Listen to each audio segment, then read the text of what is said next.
I want you to think about the last time you bought tires. Michelin because your dad swore by them.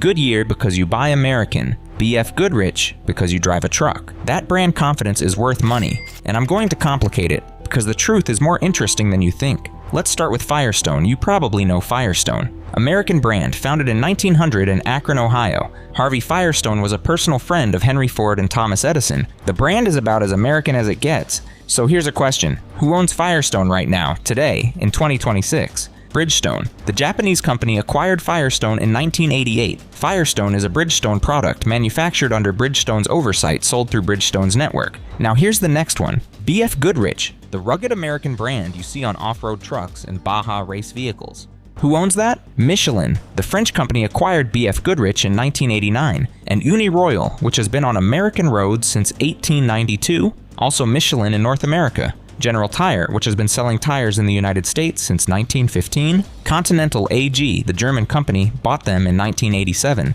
And here's one that surprises almost everyone. Dayton Tires. Cheap, budget-friendly, sold at discount retailers. Who makes those? Bridgestone. Same parent company as the premium Bridgestone tires. Same corporate family. And Fusion Tires, one of the most frequently discounted brands you'll find at Walmart and budget retailers, also Bridgestone Americas. So sitting at the bottom of the price rack and the top of it in the same store can be two products that trace back to the exact same parent company. Now here's where this gets genuinely interesting, because here's the question that actually matters. Does the same parent company mean the same tire? And the answer is, it depends. And understanding what it depends on is the most useful thing I'm going to tell you today. Let me explain how this actually works. When Michelin makes a Michelin tire and a Kleber tire, Kleber being another brand they own, they are not making the same tire with two different labels. Michelin's flagship tires are developed with hundreds of millions of dollars in compound research, proprietary silica blending processes, and testing programs that run for years before a single tire reaches a consumer.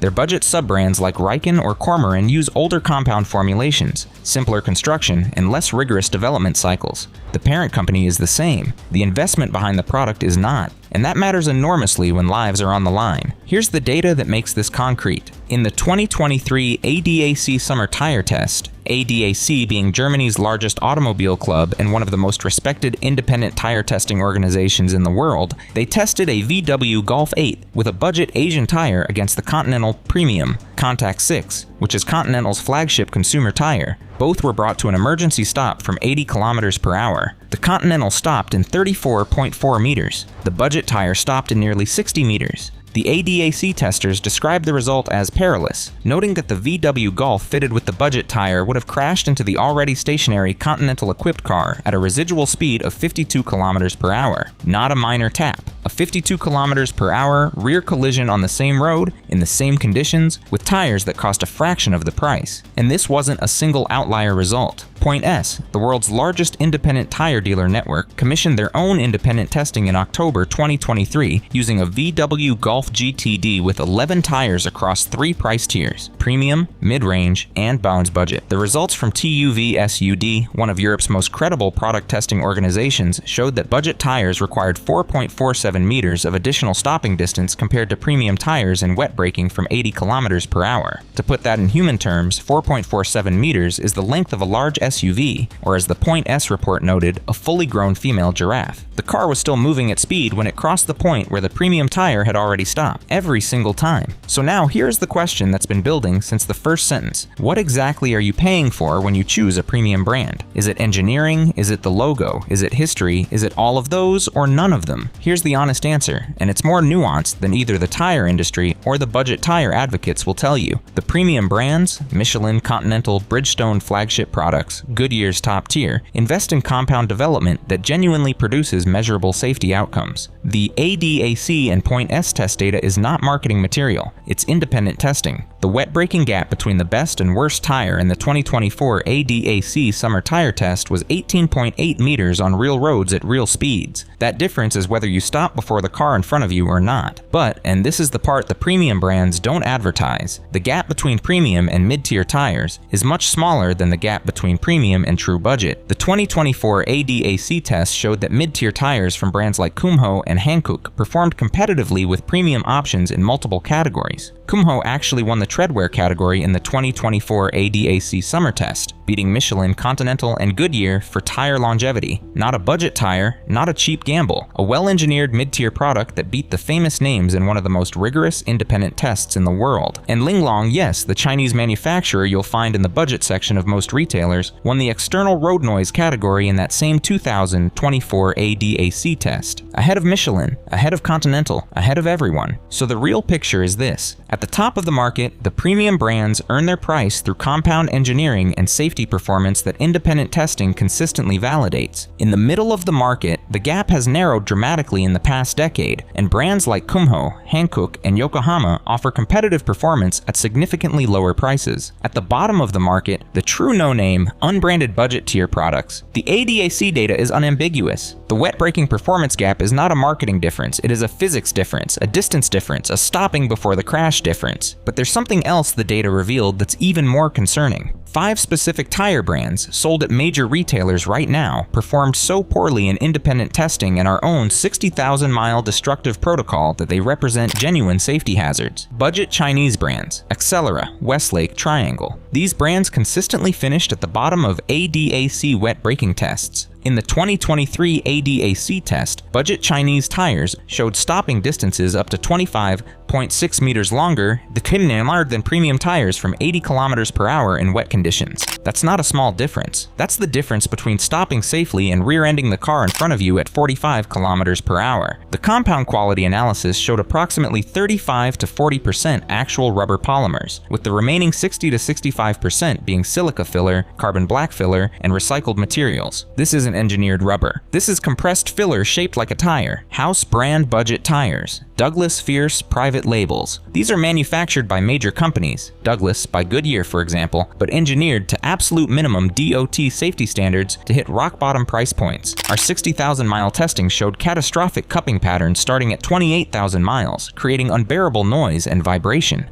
Internal construction revealed 2-layer belts with minimal bonding quality and massive filler content in compounds. These are built to survive warranty periods, nothing more. Firestone budget lines. Destination affinity. Despite Bridgestone ownership, Firestone's budget lines showed internal belt separation patterns identical to the tires that caused the deadly Ford Explorer recalls in 2000. At 37,000 miles in our testing, 3 of 4 tires developed severe sidewall cracking, penetrating completely through to internal casing. 1 tire suffered complete tread separation at highway speeds. The belt layers weren't bonded properly, creating gaps where moisture infiltrated and corroded steel belts. Unbranded performance imports. These tires copy tread patterns from premium brands but use catastrophically inferior compounds. A DAC testing showed wet performance so poor that at just 35 miles per hour in moderate rain, test vehicles hydroplaned severely with 0 steering response. Compound analysis revealed polymer chains with almost no cross-linking, explaining catastrophic wear rates and 0 wet grip. Kumho Exta PA51, specific model. This one will shock people because Kumho makes excellent mid-tier tires. But this specific model showed internal steel belt corrosion in our testing. Actual rust and oxidation on belts that should be sealed inside rubber. At 16,000 miles, multiple test tires developed visible belt separation bulges. The rubber compound completely failed to prevent moisture penetration. A DAC independent testing confirmed similar failures. This is not all Kumho products, just this specific model that should be avoided entirely. But here's the positive data. 10 tire brands not only survived our 60,000-mile destructive testing protocol, they exceeded their advertised warranties by 26 to 53% with 0 internal damage when we cut them open. And the results will surprise you. Falcon Wild Peak. Final tread depth at 60,000 miles projected to 76,000 miles total life. Exceeded their 55,000-mile warranty by 38%. A DAC testing showed wet braking performance within 5% of premium brands. Construction analysis revealed 4 belt layers with racing-derived bonding quality. At $236 per tire, cost per mile $0.12. Cooper Discoverer, projected to 79,000 miles total life. Exceeded 60,000-mile warranty by 32%. The wear square technology worked perfectly, showing absolutely uniform wear. Internal construction showed 5 belt layers exceeding Goodyear's own standards, which is why Goodyear bought Cooper in 2021. At $198 per tire, cost per mile $0.0100. Yokohama Geolander, projected to 82,000 miles. exceeded 65,000-mile warranty by 26%. The orange oil compound technology showed measurable benefits in laboratory analysis, maintaining flexibility across extreme temperature ranges. 6 belt layers with precision bonding, at $223 per tire, cost per mile, $0.0109. BF Goodrich All-Terrain KO2, projected to 85,000 miles, exceeded 50,000-mile warranty by 70%. The bruise-resistant sidewall technology proved legitimate with zero sidewall damage despite aggressive off-road abuse. Sidewall measured 94% thicker than average passenger tires, at $298 per tire, cost per mile, $0.0140. Hankook Dynapro, projected to 88,000 miles, exceeded 60,000-mile warranty by 47%. 7 belt layers with bonding quality matching Continental's premium engineering. ADAC testing showed this Korean tire outperforming American brands, costing significantly more, at $207 per tire, cost per mile, $0.0094. Pirelli Scorpion, projected to 92,000 miles, exceeded 65,000-mile warranty by 42%. 8 belt layers with Formula One derived bonding technology. The functionalized polymer compound showed molecular behavior changes based on load and temperature. Legitimate next-generation chemistry, at $284 per tire, cost per mile, $0.0123. Bridgestone Dueler, projected to 95,000 miles, exceeded 70,000-mile warranty by 36%. 9 belt layers with bonding so strong it destroyed 3 reciprocating saw blades during our destructive testing. Nanoparticle technology showed measurable performance in independent analysis. At $307 per tire, cost per mile, $0.0129. Vredestein Quatrack Pro. This is the tire mechanics install on their personal vehicles while selling customers more expensive brands.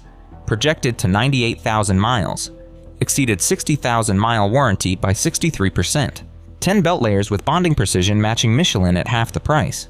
Mechanics keep this Dutch brand secret because profit margins are lower, at $241 per tire, cost per mile, $0.98. Continental Terrain Contact, projected to 102,000 miles, exceeded 65,000-mile warranty by 57%. 11 belt layers with aerospace-grade bonding. Wear pattern showed statistical perfection, with all measurement points within 0.14 millimeters of each other across 60 measurements. German over-engineering at its finest, at $276 per tire, cost per mile, $0.0108. Michelin Defender LTX, the tire that won our test decisively, projected to 107,000 miles, exceeded 70,000-mile warranty by 53%. 12 belt layers, all perfectly bonded with zero separation. The Evergrip compound's grooves actually widen as the tire wears to maintain water evacuation. 7-year-old Michelin compounds tested showed zero degradation. This chemistry is genuinely revolutionary. At $318 per tire, cost per mile, $0.0119, cheaper per mile than 9 of the 10 good brands despite highest upfront cost. After 60,000 miles of destructive testing combined with ADAC independent data, here's what you need to know. The tire brand on the sidewall is not always the story. General Tire and Continental share a parent company. Firestone and Bridgestone share a parent company. Churchill tires sold as budget brands in the UK are manufactured in Michelin factories. Private label tires sold under retailer names at Discount Tire, Costco, and big box stores are frequently produced by established manufacturers under contract, often using nearly identical compounds to their branded equivalents.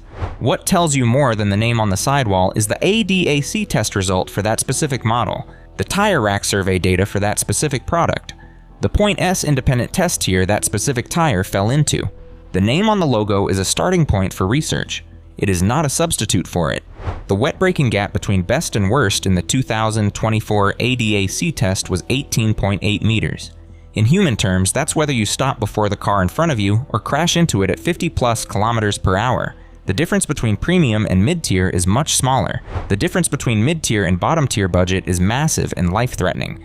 You have been trusting a name. From now on, trust the test data. They are not the same thing, and the difference between them, measured in meters on a wet road at the moment that actually matters, is not small. One more thing. The next time you're at a tire shop and they offer you a choice between 2 brands at very different prices, there's a specific question to ask them. One question that no salesperson who actually knows the answer will be able to dodge. Ask them, what's the ADAC test score for each option, and what's the wet braking distance from 80 kilometers per hour? The ones who go quiet are the ones who know the answer isn't what they want to tell you. Trust test data over brand names. The difference saves lives. Drop your tire experiences below and subscribe for more truth.